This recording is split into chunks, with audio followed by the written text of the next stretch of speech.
If the trend continues, the number of crimes committed in London will break the 1 million barrier after Christmas. More than 910,000 offences were recorded in the 12 months to September, an increase of 13% on the same period last year. Street crime soared by 19% to just over 22,000 cases. Autocrime accounts for a quarter of all crime in London. It's risen by 13% to nearly 231,000 incidents. Sexual offences rose by 5% to 5,500. 3 women are raped in London every day.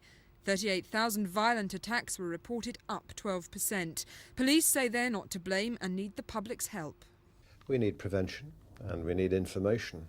If we're to avoid some of the real difficulties that are emerging in society, we actually need the public to give us that information and provide for some additional prevention. As crime soars, victim support groups across the capital are struggling to cope.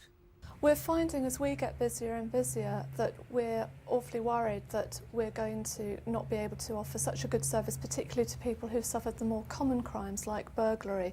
At the moment, we try and contact everybody who is referred to us to offer our help. We're awfully worried that in the future we might have to just offer help to those victims of the more serious crimes. The number of crimes solved in the past 12 months has risen by 20,000, but overall the crime clear-up rate remains at 17%. The police are to launch a knives amnesty shortly before Christmas to try and curb street violence, but detectives at Scotland Yard are the first to admit that the crime wave doesn't look like abating. Sally Arthey, Thames News.